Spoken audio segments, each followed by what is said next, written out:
everyone, and welcome back to another exciting episode of The Two Left Feet, the unofficial Labour Party podcast. We hope you've all been well this week, and this week we're going to go and travel into political history.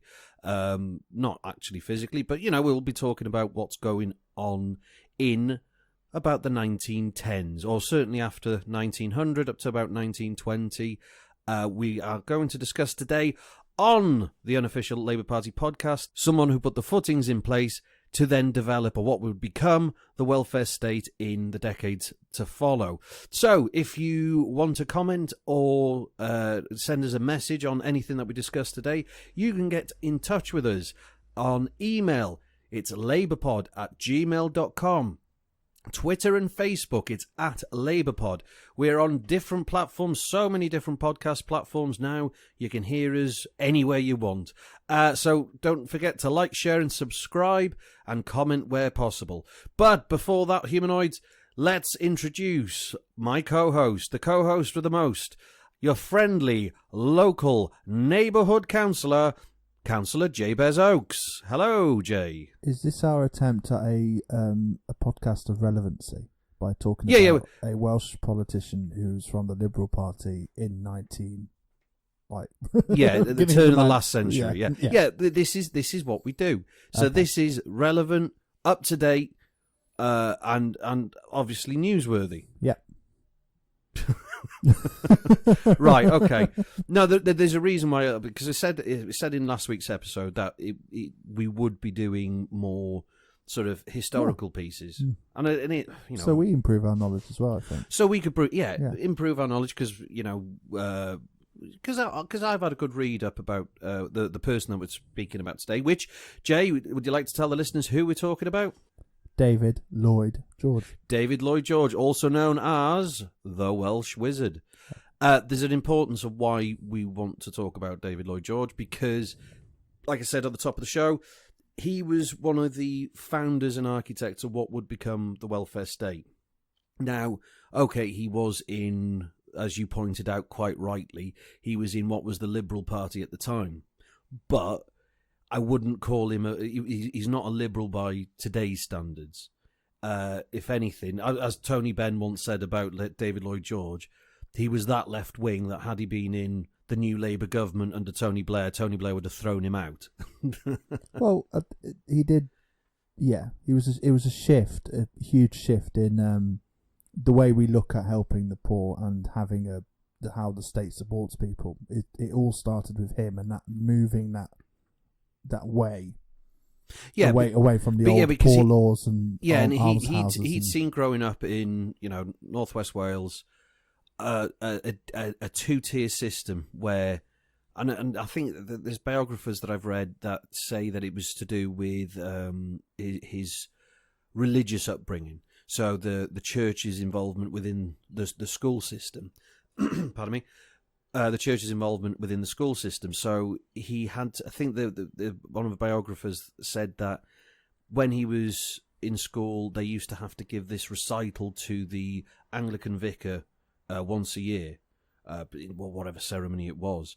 And obviously he was from a non-conformist, Capel, Welsh Chapel side of it, and that was his family side, which was seen as more of the poorer Welsh sort of way of worshipping, whereas the Anglican Church was more of a richer, more middle class, more the well-to-do go and worship in the Anglican churches.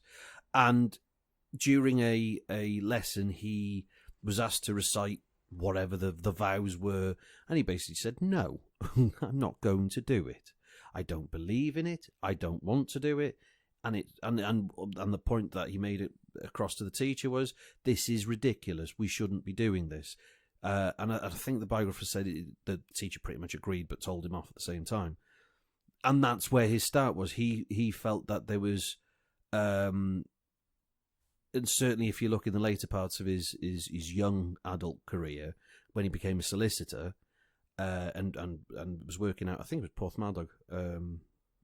I think that the solicitor's still there today, the firm. Yes, it is. Yeah. And then, well, you know a bit about the famous case that put him into politics. I haven't read up on it, but it's it's the case. You mentioned it to me originally, and it sort of sparked a memory. Yeah, memory of first year law. All those years ago.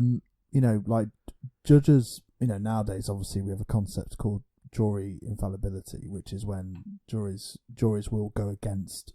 Well, not go against, but their view is they should find a different way to what they're advised to. Says, yeah. Because what you're saying is that a judge will advise a jury. A judge will do a summing up. Yeah, and sometimes, rarely, the judge will say, based on the evidence presented, there is no conclusion you can reach except guilty or not guilty, and the jury will sometimes go against that.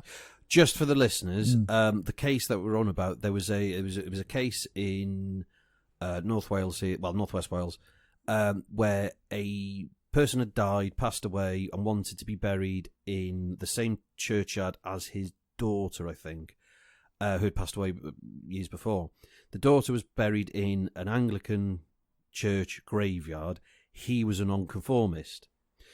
The vicar on the approach of the procession locked the gates to the churchyard to stop a nonconformist being buried within that Anglican graveyard. A phone call went on. A message went out to Lloyd George, David Lloyd George, who was a solicitor in the nearby town. He advised them, break the lock, please bury your family member with it, next to your other family members. That's fine, just do it. Which they did, buried the father there, and then it went to court, where he got his name from. And he basically, they said he had an impassioned case that he put forward, that the jury at the time went away, came back and sided with the defence, so they sided with David Lloyd George and the family. The judge, who had interests in, he was an Anglican, and there were doubts raised as to his bias. His impartiality. He misrecorded. It's not a case of jury infallibility, but it reminded me of a time when judges would often lock juries up until they came back with the right verdict. Really? He didn't do that in this case. He just misrecorded the jury's verdict. Is that what it was? Yeah. Because then he just and it was taken to the divisional court, the High Court, Court of Sessions, and it was overturned. Yeah, the judge was overturned, and David Lloyd George won his case. And then from there, he then gained a lot of notoriety and fame, certainly in the local area, for helping the people in Gwynedd. And he was eventually elected, I can't remember which year, it was 1890 something. 1888. 1888, that early. Yeah. It was pretty quick. It was it was a huge victory. And then he was straight into Parliament. Yeah, adopted as the candidate for Carnarvon boroughs. For the Liberal Party. So for anyone thinking, well, hang on, this is a Labour Party podcast, what the hell are you going on about Liberals for? This is before, this is around the formation of the Labour Party. The Labour Party didn't really come out till 1902. Don't know things like that. Thereabouts. Well, that was Keir Hardie, wasn't it? Keir Starmer? No, Keir Hardie. Keir Hardie. Yeah, that's right. Yes. Yeah, no, different Keir. Because Keir Starmer was named after Keir Hardie, supposedly. Oh, that's how much of a left winger. I thought his name was Keith. Yeah, a lot of people do you know what? The amount of people in the media who have stumbled, it's like Jeremy Hunt. The amount of people that call him Keith. But anyway, that's. You've just got the Jeremy Hunt one, haven't you? No, you just made me laugh. The delivery was very good. Okay. Yeah. All right. Have you not noticed I've been doing that in every podcast up to now? What, the Starmer thing? Doesn't matter. Doesn't matter. Sorry. If you got to explain a joke, I know. It's not funny. You just make things not funny, Joe. I know. You make things not funny. Yeah. So David Lloyd George. I mean, I don't really want to go into a massive biography of David Lloyd George, but the key points are... fella from North Wales, solicitor, very good orator.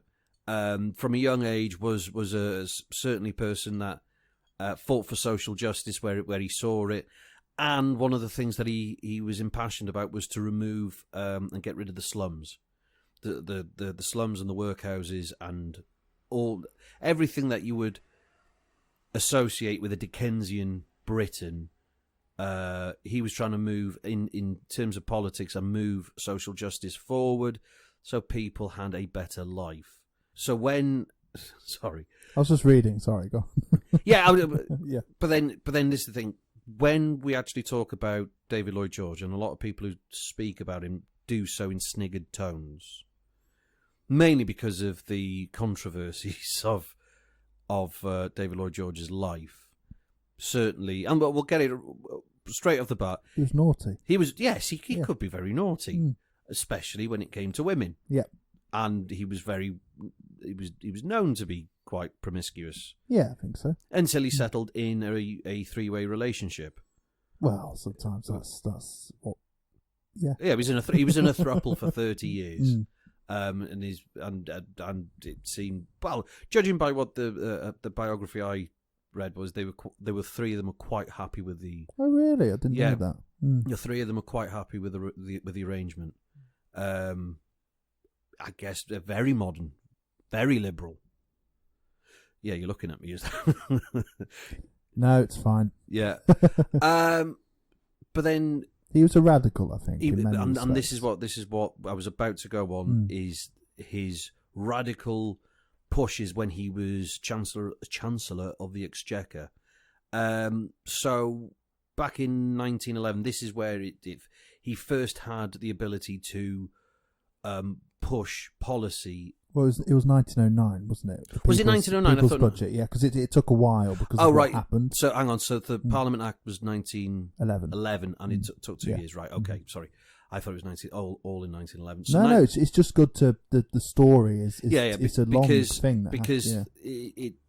When was the split in the Liberal Party between Lloyd George and Herbert Asquith? I think when they proposed the budget initially. It was immediately after, was it? So Lloyd George pushes a budget in 1909 which basically taxes rich landowners to provide finances for social care and to push basically, was it social housing and things like that he was trying to push for? So there'd already been some form of insurance. So it was to do with it was a precursor to the idea of national insurance. Yeah. That was it. So when this whole budget came through and the costing for it was delivered, it was basically very wealthy landowners would be taxed on their land that they owned. Well, this is how bizarre. It wasn't even their land value. It was increases in their land value. So as their land value, it wasn't even like, oh, we're going to tax you for the large amount of land you have. It was just how much. It was something like capital gains tax. Almost. Yeah, it's similar to what is quite openly accepted. Stamp tax, I suppose. Yeah. Now, listeners, you might be very surprised by this, but these rich landowners who had all of this, wealthy amount of land, and guess what? They were also peers of the realm. You know, some of them quite a lot of them were lords in the House of Lords, didn't take to this budget quite well. In fact, they pushed against it to the point where they rejected the 1909 budget. Yep.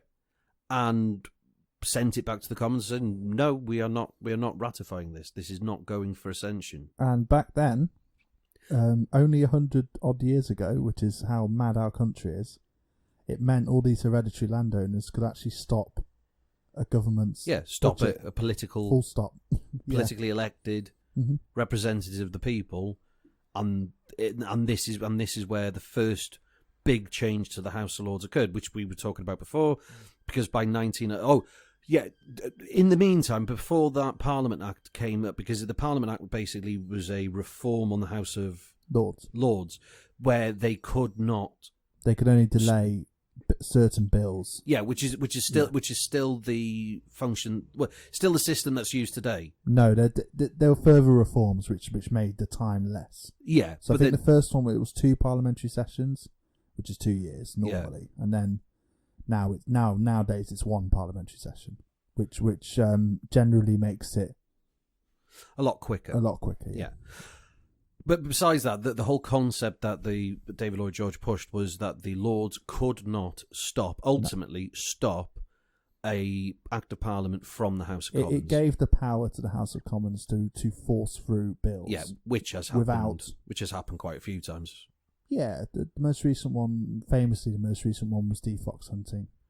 Do you know what? I was going to say it must have been Blair's government. Yeah, because that was the whole point. That first year in 97, 98 was massive. They got a lot massive done. reform. Yeah, hell of a lot done. So David Lloyd George by 1911 pushes through and forces the House of Lords into a position where they have to accept. Otherwise, because there were further threats. Because David Lloyd George was actually going around the country saying... Well, the King got involved as well. The King got involved. And basically... What did he... Hang on. Come on, you're the royalist here. King George V. Was it? Or was it Edward VII? I think it was the 5th. I thought it was Edward's... Yeah, it was George V. I knew it was George V. So it was George V. King George V. King George V. Mm-hmm. So basically said... He said something along the lines of... He said, if you need this bill passed, I'll just make more peers. Yeah, a load of Liberal peers. Yeah. As you want. As many peers as you want and to force it through. Well, that was the thing. Again, not to go back to the Constitution, but like the King has to kind of listen to the Prime Minister. So it was basically... We don't know. It's always dressed up as the King was perfectly happy to help, when actually it's a bit more like he has to do what? Yeah. So all the options were being explored. As you say, David Lloyd George was travelling around the country. Yeah, but then his speeches that he was going around the country were on the line of, if this does not pass, if my budget does not go through, he was saying revolution and insurrection. Because, of course, if you think about the timing in 1911, that there were other countries across the world. France wasn't too long ago, but it was still... Well, no, actually, it was quite long ago. Other countries, like Russia... they had a big one, yeah. Well, it wasn't it was coming for Russia. I think they were 1917. So there's a lot of uprising and turmoil. So David Lloyd George going around saying we shall rise up against these classes was a big statement in 1911. Hence why the King would say things like, "We'll just pack the house." Well, it's exploring all the options, isn't it? Now, moving on from that, so he managed to get this massive social reform in, and then war breaks out. Yeah. 1914, World War One, as I'm sure the listeners know the history of that. Lloyd George was not convinced of war to start off with, I believe, until the point where Belgium was attacked.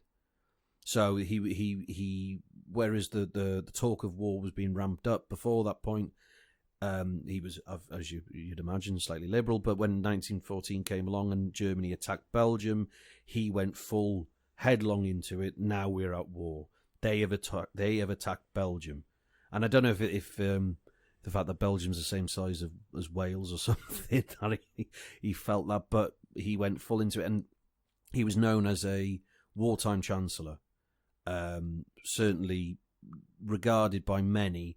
By the time the war ended, he was prime minister after 1916.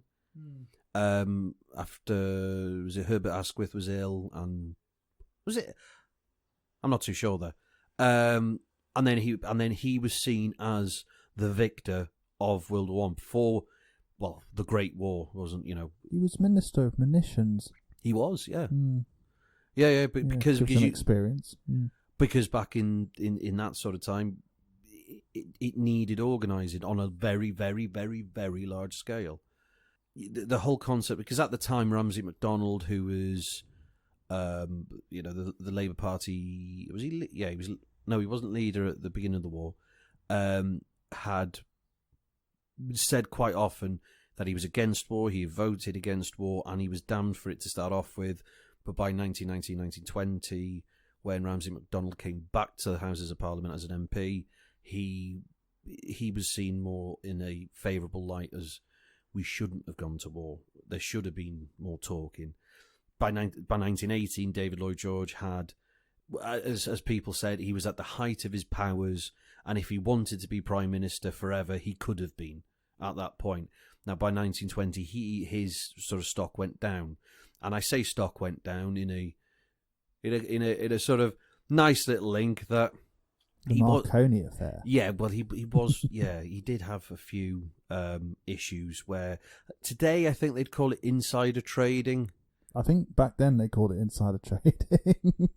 I think it was, well, wasn't it after these sort of situations that it then became, well, because it wasn't illegal at that point. It wasn't against the law. No, but it was. It became against the law because of high-profile cases like David Lloyd George. Now, going through the 20s, he did try and push more social reform, but unfortunately, because of the political turmoil after the war and certainly what happened in the 1920s with all the different kinds of governments and Stanley Baldwin getting involved and Ramsay MacDonald, that his ability to push his liberal agenda started to wane, especially when the Labour Party had come in and actually shown a definite left-wing way of dealing with a financial crisis after a brutal war. Because remember, when David Lloyd George was Prime Minister in 1918, he said that he would create a nation and a home fit for heroes.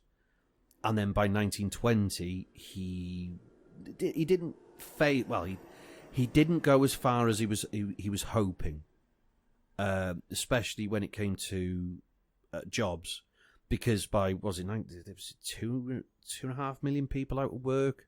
Well, it all tied in with the Great Depression, all the beginnings of the Great Depression. Well, well, the Depression here. So there were clearly, going back to that sort of shift in stuff. There was the Employment Insurance Act 1920, which extended national insurance to 11 million additional workers.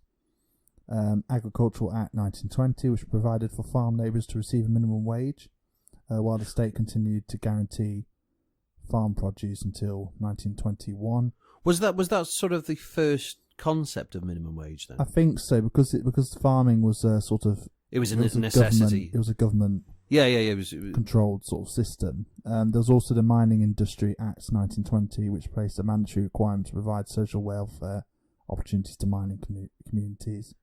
Is that in terms of housing? I think so as well. He did loads of stuff with housing as well. There's things he's done, like Housing and Town Planning Act 1919, providing subsidies. Which we said before, because it was the slums that he was deeply concerned about, and that he didn't want to see massive poverty in inner cities from people in, decrepit dwellings, where disease was rife. Well, I think it's, we're getting dangerously close to the subject of my dissertation, which I won't. Are we? Yeah, so the poor laws. But before this time, there hadn't really been a big sort of impetus on the state has to do things domestically, which don't just involve, crime enforcement and, But then even if you're going back as far as Robert Peel and things like that, the whole point of the police force or the service at the time was to protect the interests of those who owned things. Yeah, they were property crime. They were security guards more than and then it took a bit more time before they were seen as people who. But this government public. was the first sense of the liberal notion of egalitarianism. We're going to get everyone to the same level, and then you can try. Yes. Go further. Yeah. Well, this is why we're talking about David Lloyd George, because he was one of the first politicians to have the concept of a safety net, that there is a minimum that everyone should be able to receive, enforced by the state, and then from there, opportunities should be, it's your own opportunities then to make more of yourself, which is a liberal idea. Oh, it all connects into the story of Britain. The fact that he had to fight to get these reforms through, and before that we relied on a system of a sort of network of charity giving, almshouses, workhouses, going back to the 1300s. But now we're seeing that shift back to charity reliance, food banks, that sort of thing. Yeah, a classic example. It's always that balance. What does the state do, and what does the good hearts of private citizens do, and where do those roles fit in, and where sometimes you're talking about the food banks now. I'm talking about food banks and at the moment the third sector as well. The whole sort of sometimes charities getting involved isn't the best thing for the cause. No, but they have to. Because they feel like they have to. Yeah. And it's a horrible situation because certain governments, and certain the ones that we've been having recently, allow to create this void for charitable people to fill that gap with their efforts. But that shouldn't be the case. And this is what happened. Well, it's worth. I think this is why we need to. This is how it ties into the relevant current times. Yeah. It's his reforms. Austerity is the exact opposite of that. It's sort of it's scaling it all back, and it's not just about cutting cuts. It's about changing the role of the state. Yes, and it's politically motivated. Good intentions. There's a solid theory behind it. What do you mean with austerity? No, conservative theory. The reason why they're doing it. They lie about why they're doing it. They're saying it because we can't afford it. But the reason they say why they're doing it is ideologically it's consistent. It's just wrong. And it doesn't... Well, that the state should not interfere in people's... The state shouldn't interfere, and people themselves are better at looking after society. You know, that... Self-governance. Yeah. So... Rather than regulation. In a way, yeah. Yeah. Which personally, I can't agree with, because... It just ends up being that you get these situations where people don't eat. People don't have, it's the whole concept of, some people go home to see what's for tea. And there's nothing. And some people go home to see if there is any tea. Yeah. And that should never happen. Not in a state where, as a whole, we produce enough, we create enough, we have enough wealth, and the state does have a responsibility to make sure that all its citizens have the ability to have a minimum platform to stand on. Then, yeah, make what you can after that. Do you know when the first poor laws were passed? Go on. As a result of two reasons. One, Henry VIII's falling out with the Catholic Church, which destroyed the network of monasteries, charities, alms that helped to poor people, and also the Black Death. Really? Yeah, because it destroyed... a huge amount of the workforce. People couldn't find work, money, all of this. It was a bit like the pandemic of last year in a way, but much, much worse. A third of the population were killed. Yes.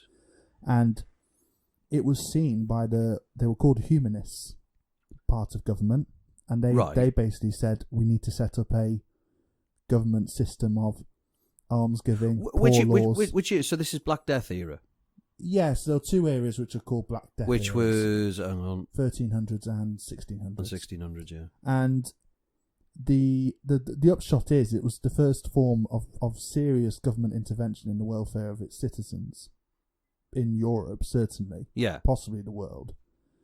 And we forget that history, and we always look, and we look to the poor laws, and we look to workhouses and the cruelty involved in that. But in terms of comparisons and progressiveness, it was the first steps to where we are now, which is a welfare state. Yeah, through David Lloyd George. Yeah. That was a huge because you got to think he set out for the next.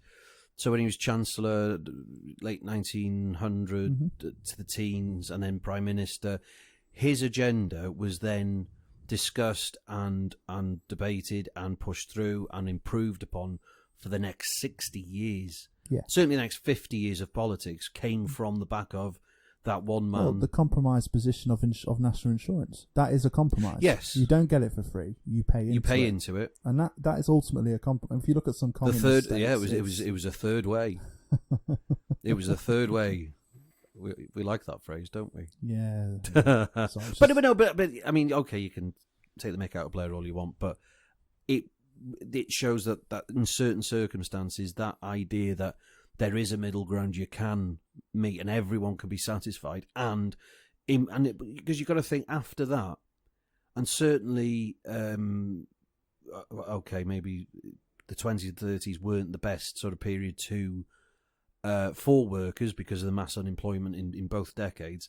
But certainly by the 50s and 60s, you had a massive, healthy, educated workforce that were producing so much. You think the boom of the 50s, 60s, of all these different products, all these different ideas, all of these different inventions, all from the fact that people aren't as concerned over, which bit of bread that they can afford today, that they can actually put their mind to being successes and push the boundaries of technology through an education system that they've been given for nothing. And certainly by the time the 70s come along, and a lot of these people are now university educated, the advancements this country has seen on the back of looking after and providing a stable, safe platform for all its citizens has benefited us so much certainly in the last 50 years. To see us going backwards now, where we do have now situations where the minimum basic requirements for people to live are now being targeted as unnecessary cost from these heartless governments. Or a cash flow problem. Oh, yeah, because we don't have a magic money tree to pay for any of this. Dominic Raab said to this person who had to go with disability assessment. Oh, yeah. They're all... It's often a cash flow problem. And he quoted the Trussell Trust, which are a food bank, it's a national food bank system. Do you know what? And he misquoted them. He got it. He lied, basically. And yeah. And this is the thing. So when you're sort of listening to this podcast thinking, why the hell are we talking about David Lloyd George or even any of these points in history? It's because it is relevant to today. These things were fought for by brilliant politicians and by brilliant people at the time for causes that were absolutely justified. The protection and the basic requirements of the protection of basic requirements for people of this country and any countries. Every government across the world has the duty to protect its citizens, comes from long, hard fighting that it took centuries to get to. It took 50 years to refine, and what is it, 40 years since Thatcherism has been... Well, we ought to do that on a future podcast, discuss how it's been sort of reversed and when it started. But it's slowly eroded. It's not... in the same aspects that I've said to you before, that the whole form of Marxist revolution was utter nonsense. The idea, apart from Russia, but that was, apart from a couple of countries, Britain, Karl Marx saw Britain as being the first to be the one to buckle and a revolution. And actually, and I've said this before, a revolution did come, but it took decades. Yeah. It took 100 years. And it took sort of little fights, a constant battle of little fights to win those positions, to continuously make sure that the base and the platform and the solid foundations of our country were formed and created for all citizens, not just the privileged few. And from that, the strength of this country went from leaps and bounds. And certainly, before World War II, it was getting to that position. And then slowly, in 40 years, since 1979, that has reversed, slowly but surely, by losing one little fight after another little fight after another little fight. We are going backwards. Yeah. And that ideology isn't conservatism. No. Conservatism is to slow down. Yeah. We've had conservative reform, which is slow. This is what you were talking about, how slow, how long it's taken in some ways, too long in some ways. This isn't conservatism. This is something else. No, this is, and I hate to say, this is a neoliberalism. Sorry. Oh, it's not neoliberal. No, it's not. We can get into that. No, because I think it's an influence from our American cousins, and certainly a republicanism sort of influence where Reaganomics. Yeah. And well, it's called monetarism. I mean, we don't get into it now, but that's definitely when it started. This shift again, another shift from Keynesianism to monetarism in Britain, which changed the focus of the economy from ensuring full employment to ensuring low interest rates. There you go. Yeah, and that was the beginning of this sort of slow erosion over time. And this is the thing. Okay, I know Labour Party in the UK Labour Party at the moment might not be appealing to everyone, but certainly you've got to look at it.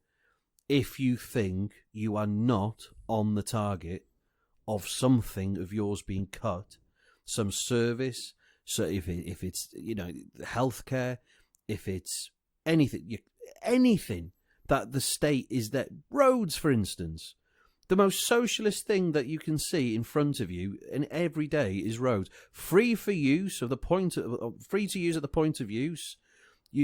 you can use any pedestrian can walk on it, any car can go on, any bike can go on it. I promise you, there will be a point where the whole idea of private roads may come in, just like in the USA. There are toll roads. There are private roads. There's private motorways. There's private. Yeah, you know, well, they the, do the, this. the M6 toll, that's already started. So if you ever suddenly go on a bad bit of motorway, I guarantee it's privately owned or privately built. Yeah. Yeah. Well, well, not in this country because it's highways. Anyway, it doesn't matter. Not getting into that one. So back to David Lloyd George. So I know you've got the wiki article. So could you finish the that list of things that he did get through, policies that he did get through? We pretty much covered it before, because he was obviously he was doing foreign policy stuff at the same time. But the last little thing he did was old age pensions were nearly doubled. So from £26 5 shillings to £47 5 shillings a year. Does it give a date of roughly when that was? Because that was one of the big things at the time, is where old age pension was an issue, because 1920. I said it was around 1920. So because a lot of older persons were then having to rely on their kids, which their adult kids, to take care of them in a system that they could barely afford to take care of themselves. So, you know, here's a thing for all of you people coming to old age pension, you know, age now, and you vote Tory. Well, imagine your pension disappearing, because that's a socialist thing to do.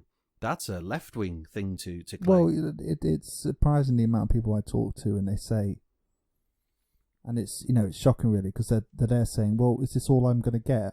And I'm like, well, yeah. And they're like, well, I've paid into this my whole life. Like, our society, whatever side of the political spectrum you're on, understands that our government and what you get from it functions because you pay into it. Yes. So, and David Lloyd George came up with that notion. Him and other people came up with that notion. That's how we were going to do it. That's how we were going to get the state to look after people, was by saying, through national insurance to others, well, we'll make them pay taxation. You know, it's all basic government stuff, but it feels like nowadays, and in this current climate, that has to be explained. Yes, which is worrying. But and not even explained to normal voters, because they do understand it. I speak to them, they do understand it. It's explaining it to other politicians and other scholars of, yeah. Right. Before we close our episode on David Lloyd George, I think there's a couple of things we have to mention about his life. One thing being, he was a controversial figure, because especially towards the end of his life, because he did sort of associate himself with the Nazis. He went to Germany. He did. And he had a look at a few projects they were doing. He did. And I'm not going to fall for the trap that the right wing often do, which is they were called the Nationalist Socialist Party, but there were a lot of projects. They basically reformed the country into being a singular centralized power unit. Yeah. Which then turned into fascism, but you know, whatever. But he basically was hoodwinked by, well, I don't know if he was hoodwinked, but he was advised not to go. Yeah. He had been advised. He was advised not to go, and he went still anyway. Did. Yeah. And he said Hitler was the greatest German in whatever. Yes, yeah. Which, there we go. Things like that do happen, I guess. Not. He did have lapses of judgment in his political career, but overall, he was a force for good. Yeah. Consequential. Try again. Inconsequential? I can't remember. Inconsequential. Yeah. Or he was consequential. Is that one of those words that means the same thing, like inflammable? Well, non-flammable. Or non-flammable. Yeah, possibly. Anyway. Yeah. Yeah. And basically, we thought this episode was a important aspect for people out there listening. Go and have a read up about David Lloyd George and his life, and his political life more than his personal life. His personal life is very interesting too, but you know, not really relevant for a lot of things. Here's the thing: his funeral. So he died March 1945. Thousands of people turned out for his funeral. Not a state funeral. He was his burial ground is fantastic. It's a work of art. But I've seen footage of all of the lanes and fields all around, packed with people to give him a farewell, and that just shows you how important he was to people at the time. Where you think he was a wartime prime minister, who people believe that he was one of the sole reasons why the World War I, the Great War, was won. He was one who brought in massive social reforms. He brought in policies that helped the working class and the underclasses. He reformed the House of Lords to an extent where Tony Blair wouldn't have been able to do half the things he did if David Lloyd George hadn't have set those and Clement Attlee couldn't have done half the things either. Well, he had to pass another act. But then that's the thing. All of those successes and to where we are, well, certainly where we went to, it was all started from David Lloyd George.